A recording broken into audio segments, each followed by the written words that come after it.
Priscila, queria começar falando com você um pouquinho, né? A gente falou aqui mais cedo sobre o setor de varejo, queria ouvir sua opinião. No começo da semana passada, as empresas acabaram protagonizando ali, né, uma boa alta, mas na quinta e na sexta, após a divulgação daqueles resultados de Via e Magalu, acabaram despencando. Outra empresa também que sofreu muito com uma queda aí, até de mais de 17%, foi a Natura. A gente falou sobre isso também no início dessa edição aqui da BMC News.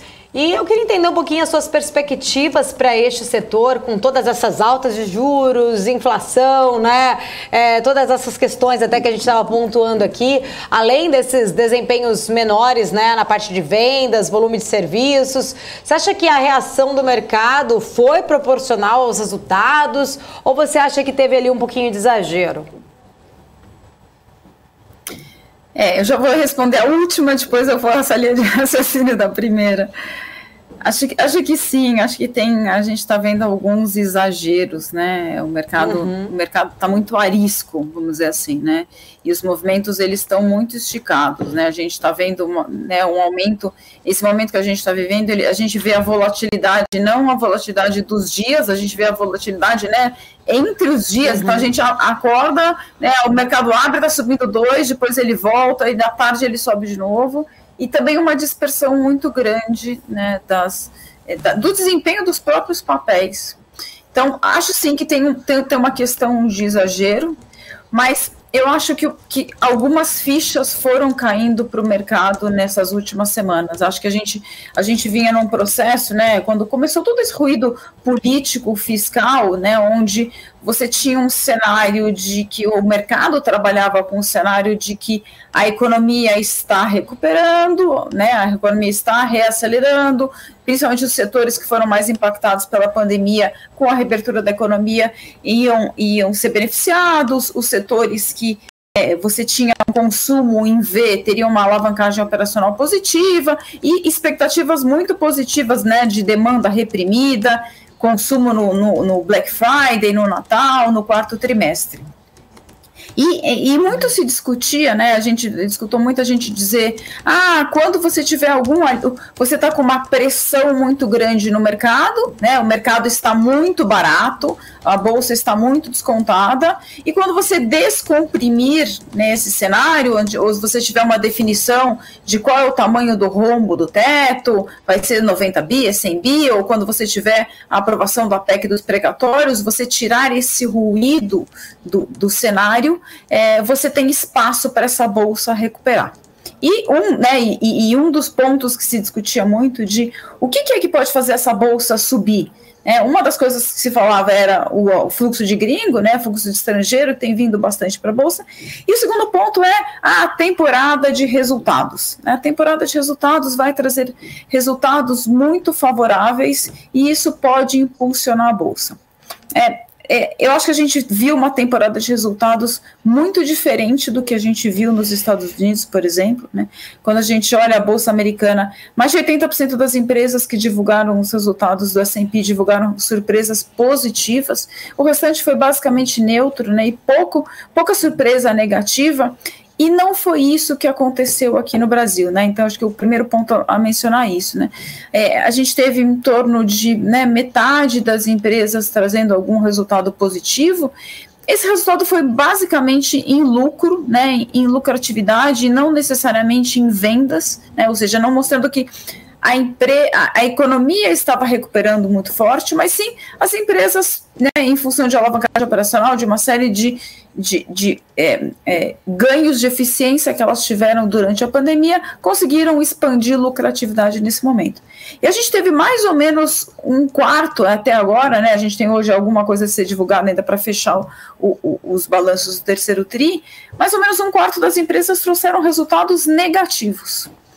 Mas mais do que isso, quando a gente vê o discurso das empresas, né? Então, o que as empresas estão vislumbrando para o quarto trimestre para 2022, elas indicam um cenário bastante desafiador para o final do ano. E aí isso também foi somado a indicadores da própria economia que foram sendo divulgados nos últimos dias, né? Então, esse processo inflacionário tão grande que a gente está vivendo nesse momento, ele corrói a renda da população, né? Então, o poder de compra da população foi muito consumido com esse spike, né? Essa alta tão forte da inflação, e isso está batendo nos dados de varejo, nos dados de serviço, nos dados de confiança.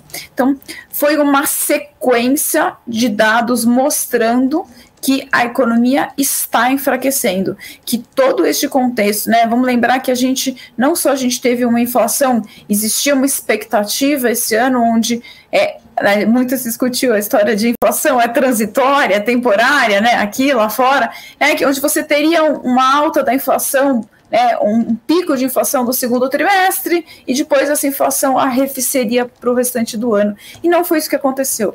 E essa inflação tão alta, somada a gente saiu de uma taxa de juros de 2% e a gente potencialmente vai chegar para uma taxa de juros de 12%, num período muito curto de tempo, tem um impacto muito grande sobre a economia. Então, quando a gente vai mudando para a Bolsa, acho que um incômodo que eu tinha nesses últimos meses, ou nas últimas semanas, quando se discutia o valuation da Bolsa, o múltiplo da Bolsa na verdade eu acreditava que o múltiplo da Bolsa não refletia, eu acredito que ainda não reflete exatamente o valor da Bolsa, porque a gente agora vai entrar num processo de revisão de lucros em função de uma economia mais fraca.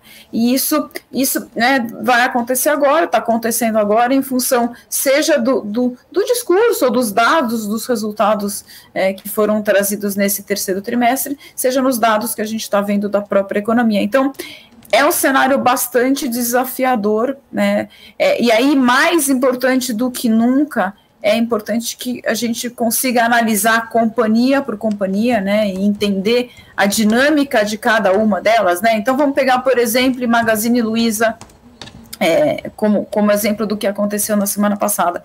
Acho que o setor todo estava muito descontado, já vinha num processo, até com o mercado enxergando que a gente teria uma dificuldade maior de crescimento econômico e de consumo em função de inflação e juros.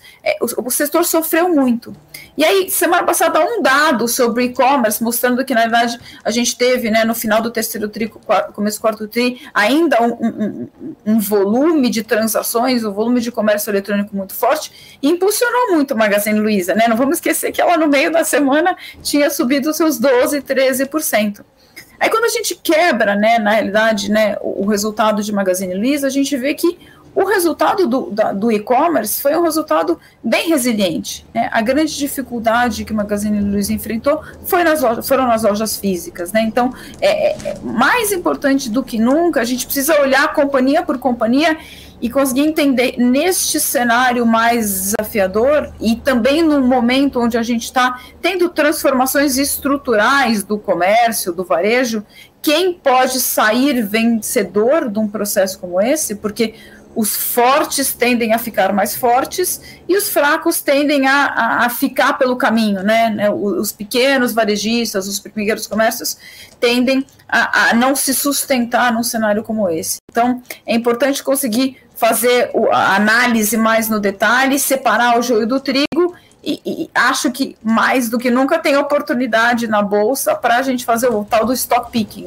de olhar, porque tudo cai junto, o mercado, e principalmente a gente passou por um processo de redução das exposições na renda variável, por migração para renda fixa e também por redução de risco. Então, a redução acontece de forma geral, então todo mundo quase que cai junto, e a recuperação tende a ser de forma mais heterogênea, onde os ganhadores tendem a continuar tendo as suas ações se valorizando, no médio e longo prazo, e outras empresas vão ter mais dificuldade para se recuperar nesse contexto. Acabou ficando longa a resposta, mas eu quis pontuar um pouco do contexto geral. Imagina.